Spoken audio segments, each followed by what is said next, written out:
Assalamualaikum warahmatullahi wabarakatuh. Oke, Bapak Ibu guru yang kemarin sudah mendaftar di seleksi P3K Guru, saya doakan semoga Bapak Ibu guru mendapatkan hasil yang terbaik untuk Bapak Ibu guru semua. Oke, kali ini saya akan berbagi tentang pengumuman terbaru dari P3K Guru dan seleksi kompetensi yang akan dilaksanakan setelah administrasi pengecekan selesai.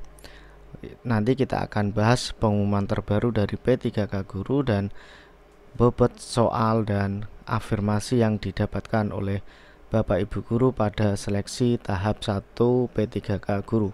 Oke, langsung saja kita akan membahas tentang pengumuman baru. Ini pengumumannya hanya 3 baris teman-teman. Jadi di sini banyak sekali Bapak Ibu yang khawatir tentang pengumuman ini, tetapi ini belum fix atau belum ada kejelasan langsung dari BKN sendiri. Pengumumannya itu adalah data, kita ulangi lagi ya. Data yang digunakan pada pendaftaran SSC ASN P3K Guru adalah data yang digunakan untuk pendaftaran SSC ASN P3K Guru adalah data periode Desember 2020.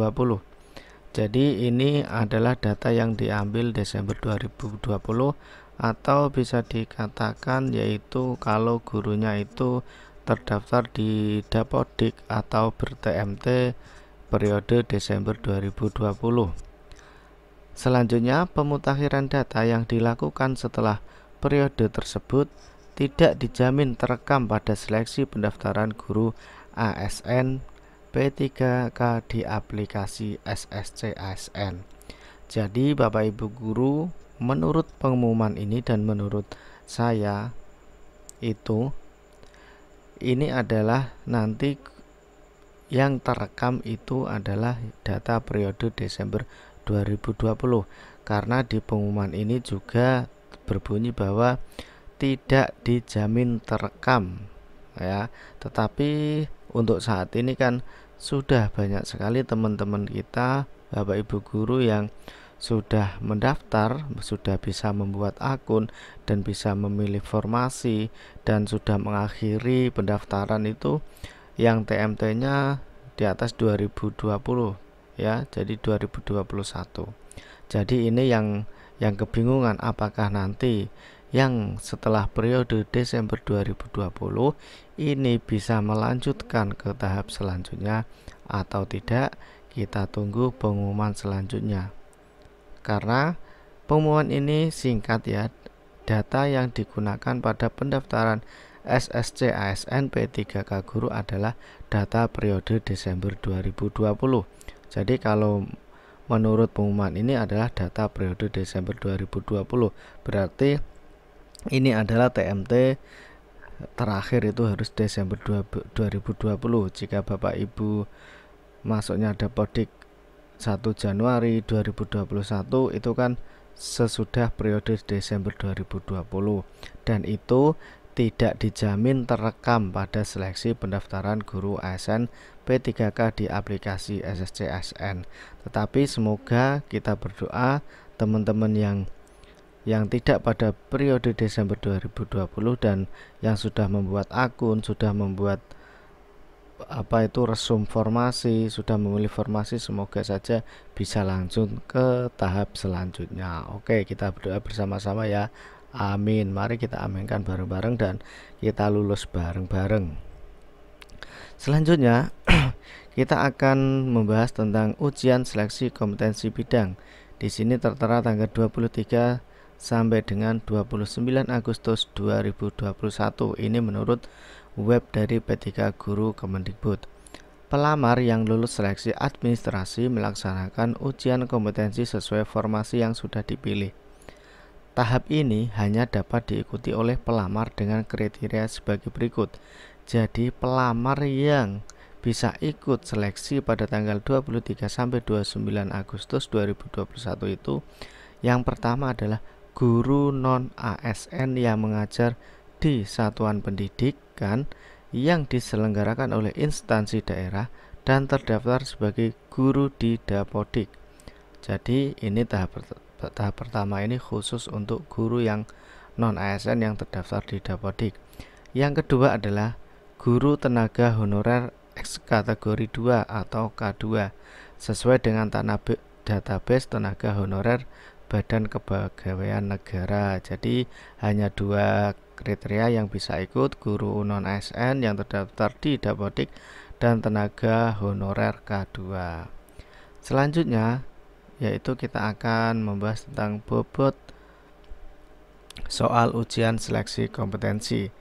Yang pertama adalah kompetensi teknis. Jadi ini sesuai dengan mata pelajarannya. Kalau guru kelas SD berarti nanti soalnya seputar guru kelas SD. Kalau bahasa Inggris berarti seputar bahasa Inggris, dan kalau bahasa Indonesia sesuai bahasa Indonesia, sesuai mata pelajarannya. Butir soalnya 80 sampai 100. Waktunya 120, bobotnya 60%. Teman-teman ya Bapak Ibu guru. Jadi ini bobot yang paling besar yaitu di kompetensi teknis. Jadi Bapak Ibu kalau bisa itu fokus di kompetensi teknis karena ini 60% sendiri. Yang selanjutnya manajerial, soalnya itu 25.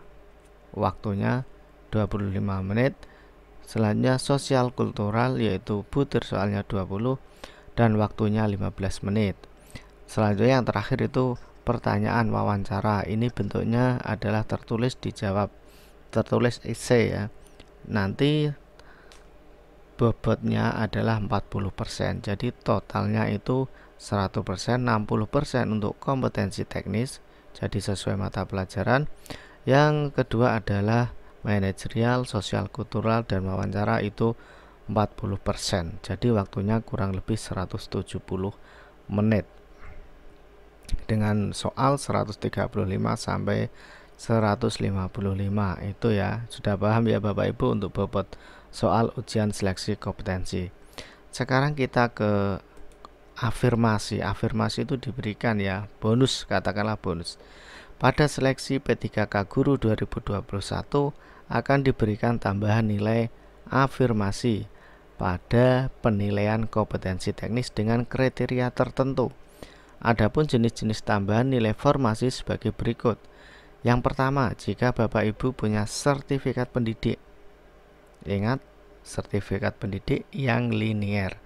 Itu 100% dari nilai maksimal kompetensi teknis. Jadi 100% dari nilai maksimal. Jadi kalau Bapak Ibu dapat 80 di kompetensi teknis, berarti nanti 100%-nya dari 80.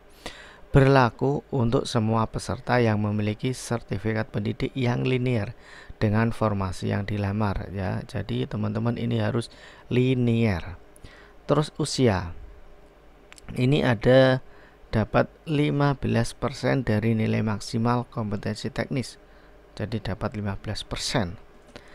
Berlaku untuk peserta di atas 35 tahun dan berstatus aktif sebagai guru selama 3 tahun terakhir berdasarkan data Dapodik. Jadi umurnya yang 35 tahun. Jadi benar-benar ini menghargai usia atau pengabdiannya di sekolah.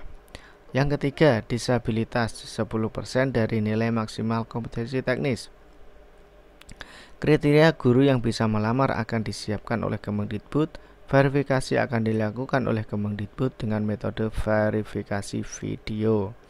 Selanjutnya yang terakhir adalah guru honorer K2 yaitu dapat 10% dari nilai maksimal kompetensi teknis.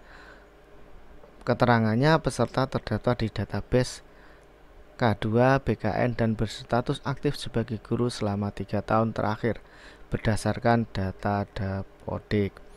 Untuk catatan, tambahan nilai atau afirmasi ini dapat diterapkan secara akumulatif. Nilai total kompetensi teknis tidak boleh lebih besar daripada nilai maksimal kompetensi teknis. Oke ya Bapak Ibu, itu adalah informasi yang sangat penting untuk Bapak Ibu ketahui. Untuk itu kita berdoa semoga kita mendapatkan hasil yang terbaik dan kita lulus P3K dan kita mendapatkan SK P3K. Amin amin ya robbal alamin. Cukup sekian. Assalamualaikum warahmatullahi wabarakatuh.